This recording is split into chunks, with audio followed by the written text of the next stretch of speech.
Episode 46. Semakin posesif. Setelah acara pesta kejutan, untuk Stefan pada waktu itu, dia secara resmi langsung mengumumkan tentang kehamilan istrinya kepada publik.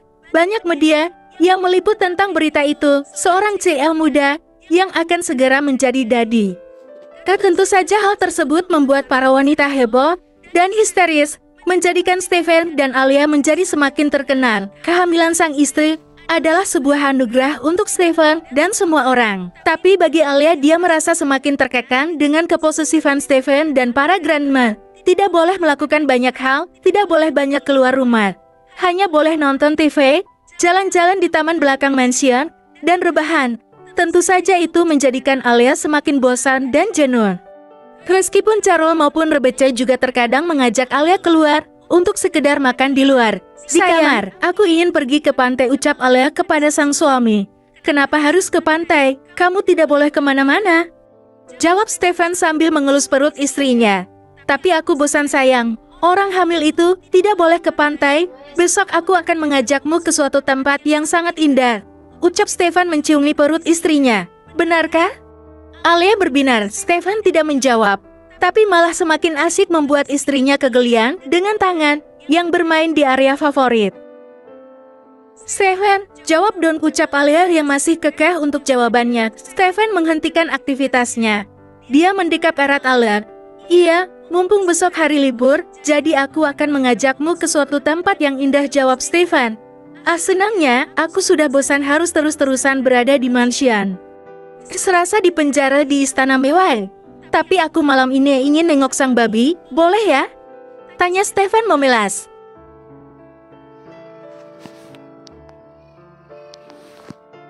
Maklum selama hamil Ale menjadi agak susah disentuh. Dia selalu alasan itu kemauan babinya, membuat Stefan setiap malam harus mandi dengan air dingin. Meskipun setiap hari dia tersiksa, tapi menurutnya itu tidak masalah, karena kehamilan Ale yang masih trimester pertama memang sangat lemah. Tapi Stefan, ayolah sayang, pelase.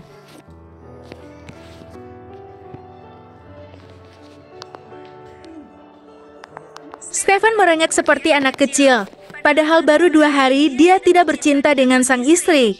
Tapi menurutnya itu sudah sangat menyiksa. Alia yang merasa kasihan, akhirnya mengizinkan Stefan. Jangan ditanya bagaimana reaksinya. Tentu saja dia sudah seperti dihujani air di padang pasir gurun Sahara. Menurut Stefan, Alia sudah seperti yang selalu membuatnya kecanduan. Tidak bisa bila tidak menikmatinya barang sehari saja. Apa yang dimiliki istrinya selalu bisa membuatnya bergairah. Terima kasih sayang, aku senang sekali. Tenang saja, aku akan memakai pengaman. Dan sangat pelan-pelan ucap Stefan mencium istrinya, menyentuh area terfavorit sampai membuat sang istri basah berkali-kali. Alia merasa terbang dengan sentuhan suaminya kali ini. Entah faktor kehamilan atau karena gairah Stefan yang sangat besar, sehingga mampu membuat Alia mendesah tertahan dan melayang mencapai surga dunia. Stefan menepati janjinya untuk pergi mengajak Alia ke suatu tempat. Dengan perjalanan yang lumayan lama, sampai hampir 2 jam akhirnya mereka sampai di sebuah tempat. Wow, sayang, aku tidak menyangka kamu mengajakku kemari, seru Alia antusias. Ayo kita turun, ucap Stefan tersenyum. Stefan keluar terlebih dahulu, lalu dia mengitari mobil dan membukakan pintu untuk sang istri. Alia merasa sungguh senang melihat pemandangan yang sudah sangat lama tidak mereka datangi itu.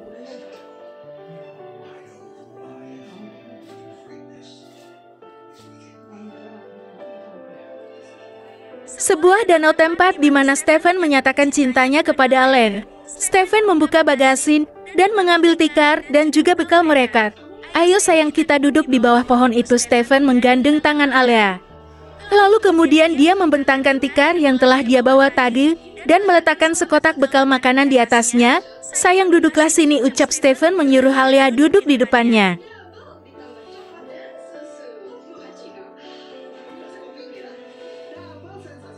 Tempat ini adalah tempat bersejarah untuk kita, di mana pada saat itu kamu menyatakan perasaanmu padaku, ucap Alia yang sudah duduk bersandar di dada Stefan.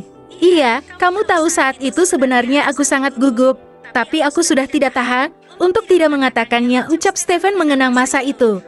Sebenarnya dulu sempat berpikir bahwa kamu tidak serius dengan semua itu.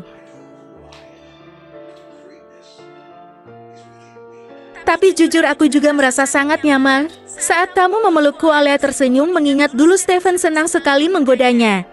Sebenarnya pada waktu itu aku juga sudah tidak tahan ingin bercinta denganmu ketika bajumu mencetak dengan jelas gunung kembar ini. Karena hujan, ucap Stephen memegang lembut favoritnya. Dari dulu kamu memang sangat mesum, Stephen. Alia menepis tangan suaminya.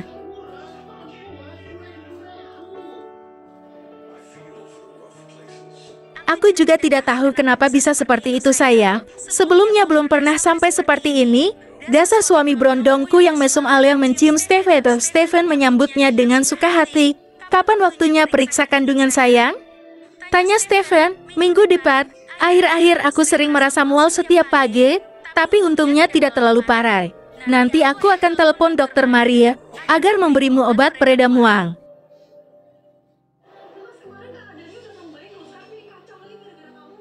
Tapi obatku masih sayang, aku juga tidak separah Mommy dulu waktu mengandung Kevin.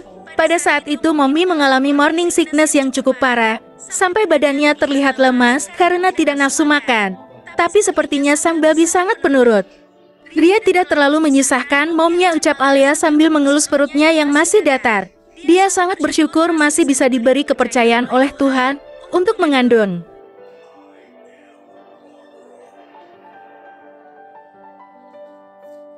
Setelah itu Stephen mengajak Alia untuk makan siang dengan bekan makanan yang mereka bawa dari rumah. Tempat yang tenang jauh dari keramaian membuat Alia dan Stephen dengan leluasa bisa berlibur sekaligus kencan sesudah menikah mereka tanpa gangguan dari siapapun. Bintang-bintang. Kevin membawa bunga untuk gadis yang amat sangat dicintainya. Dia menghampiri Talia yang saat itu sedang berada di kantin kampus.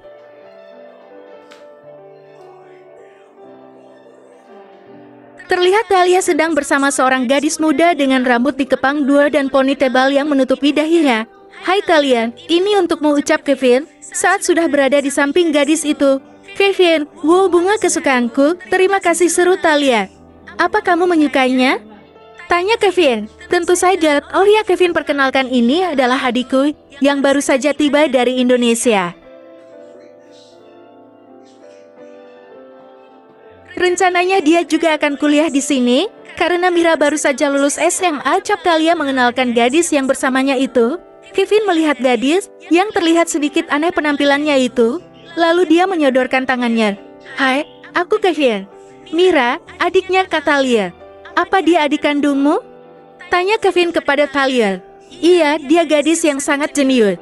Maka dari itu ayah dan ibuku juga menginginkan Talia untuk kuliah di USA.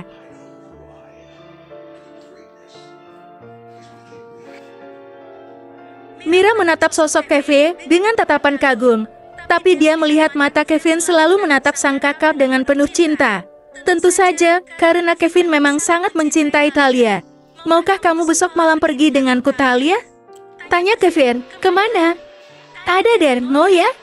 Talia menatap adiknya. Mira pun mengangguk, menyetujui kakaknya untuk pergi bersama dengan Kevin. Baiklah, aku mau, ucap Talia.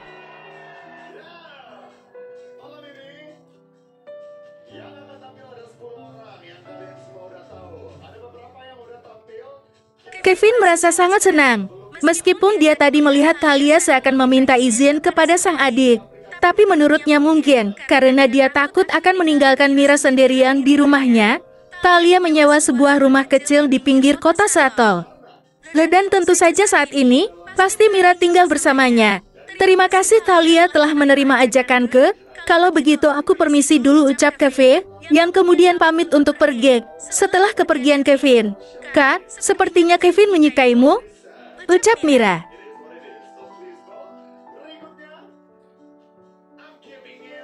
Dia memang lelaki yang sangat baik, tapi hatiku sudah aku berikan untuk seseorang, jawab Talia tersenyum. Apa menurutmu Kak Andika juga menyukaimu, Kak? Sepertinya cintaku tersambut, karena sekitar sebulan yang lalu Andika datang menemuiku ke sini.